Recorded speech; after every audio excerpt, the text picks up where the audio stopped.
السلام علیکم ورحمۃ اللہ وبرکاتہ۔ الحمدللہ کفا وسلام علی عبادہ الذین اصطفى اما بعد۔ ضرب اللہ مثلا قریۃ کانت آمنۃ مطمئنۃ یاتیہا رزقها رغدا من کل مکان فکفرت بانعم اللہ فاذاقها اللہ لباس الجوع والخوف بما كانوا یصنعون۔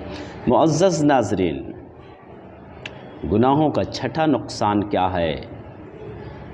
آئیے اس کو دیکھتے ہیں۔ انسان جب گناہ پہ گناہ کرتا ہے، سب سے پہلا نقصان کہ اس کے دل پر غفلت کا پردہ پڑ جاتا ہے۔ دوسرا نقصان، اس سے نیکیوں کی توفیق کو چھین لیا جاتا ہے، اس کا دل سخت ہو جاتا ہے۔ تیسرا نقصان، شیطان اس کے برائیوں کو بھی نیکی میں بدل کر کے اس کے نظر میں پیش کرتا ہے۔ چوتھا نقصان، انسان کا جو ہے قوت حافظہ کمزور ہو جاتا ہے۔ پانچواں نقصان، سماج اور معاشرے میں، شہروں میں، بستیوں میں، گھروں میں، اپنوں میں، غیروں میں اختلاف پیدا ہو جاتے ہیں، بگاڑ پیدا ہو جاتا ہے۔ اور چھٹا نقصان گناہوں کا، انسان کی روزی روٹی متاثر ہو جاتی، انسان کا کاروبار کمزور پڑ جاتا، سرد پڑ جاتا گناہ کی وجہ سے۔ انسان کی تجارت جو ہے وہ خسارے والی ہو جاتی، گھاٹے والی ہو جاتی گناہوں کی وجہ سے۔ انسان تجارت کے جس میدان میں بھی قدم رکھے گا، گنہگار مسلمان، اس تجارت میں اس کو نقصان ہی اٹھانا پڑے گا، اس کو منہ کی کھانی پڑے گی۔ چونکہ اللہ رب العالمین نے قرآن مجید کے اندر ارشاد فرمایا، ضرب اللہ مثلا قریۃ کانت آمنۃ مطمئنۃ یاتیہا رزقها رغدا من کل مکان۔ اللہ رب العالمین ایک ایسی بستی والوں کی مثال بیان کر رہا ہے، ایک ایسے شہر والوں کی مثال بیان کر رہا ہے۔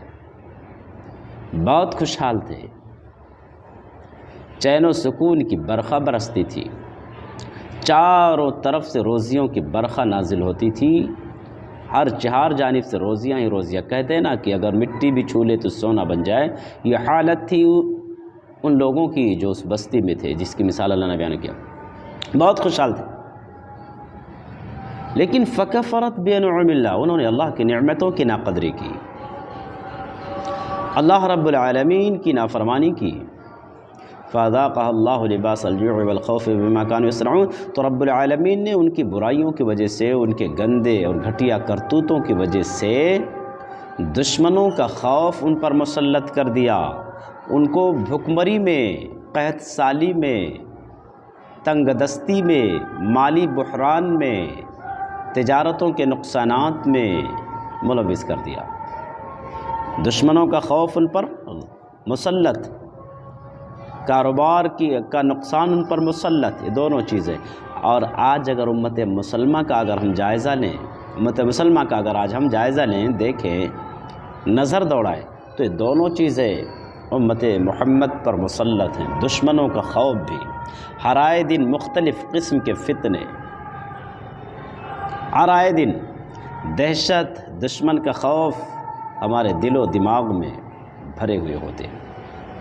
نہ جانے کیسے کیسے فتنوں کا ہمیں سامنا کرنا پڑتا ہے، اور وہ بھی خطرناک فتنے، ایسے فتنے جو پورے سماج اور معاشرے کو تباہ اور برباد کر کے رکھ دے۔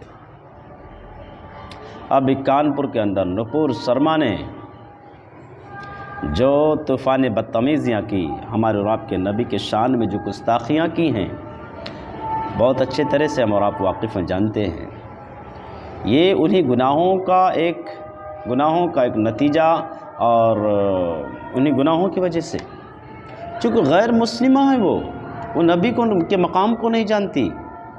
ہم نبی کے مقام کو جاننے کے بعد بھی نبی کی بات نہیں مانتے ہیں۔ اب اگر وہ غیر مسلمہ ہو کر کے نبی کے شان میں گستاخی کی، تو شاید جہاں تک میں سمجھ رہا ہوں وہ ہم سے اور آپ سے کم مجرم ہے، چھوٹی مجرم ہے۔ چونکہ ہم اور آپ نبی کے مقام کو جاننے کے بعد بھی، ان کے مرتبے کو پہچاننے کے بعد بھی ان کی باتوں کو نہیں مانتے۔ مخالفت کرنا اور باتوں کو نہ ماننا دونوں ایک ہی چیز ہے۔ ایک ہوتا ہے آدمی کسی نے کوئی کام کرنے کے لیے کہا، وہ سنا ہی نہیں، مانا ہی نہیں۔ دوسرا ہوتا ہے اس کام کی مخالفت کرنا، دونوں ایک ہی زمرے میں آتے ہیں، دونوں کا جرم سیم ہے۔ تو بہرحال آج ہم مختلف فتنوں کے شکار کیوں ہیں؟ گناہوں کی وجہ سے۔ تو رب العالمین نے بیان فرمایا انسان جب بہت زیادہ گناہ کرتا ہے تو اس کا کاروبار، اس کی تجارت سب نقصان میں ہو جاتی ہے۔ امت مسلمہ جس قدر مالی بحران کا شکار ہے، سب سے زیادہ بھک منگے اگر کسی قوم میں ہمیں اور آپ کو ملیں گے، مسلمانوں میں سب سے زیادہ لٹیرے کسی قوم میں ملیں گے، مسلمان۔ چونکہ مالی پرابلم، رکامے لوگ زیادہ ہمارے قوم میں، کس وجہ سے؟ گناہوں کی وجہ سے۔ کیونکہ اللہ رب العالمین نے ارشاد فرمایا کہ جب لوگ گناہ پہ گناہ کرتے ہیں، برائی پہ برائی کرتے ہیں، تو ہم ان کے کاروبار کو ڈیمیج کر دیتے ہیں، ان کی خوشحالیوں کو، چین و سکون کو چھین لیتے ہیں۔ بہرحال ہم اللہ سے دعا کرتے ہیں کہ بار الہ ہم تمام مسلمانوں کو گناہوں سے بچنے کی اور گناہوں کے نقصانات کو سمجھنے کے اور اس سے بھی بچنے کی توفیق عنایت فرمائے۔ آمین۔ السلام علیکم ورحمۃ اللہ وبرکاتہ۔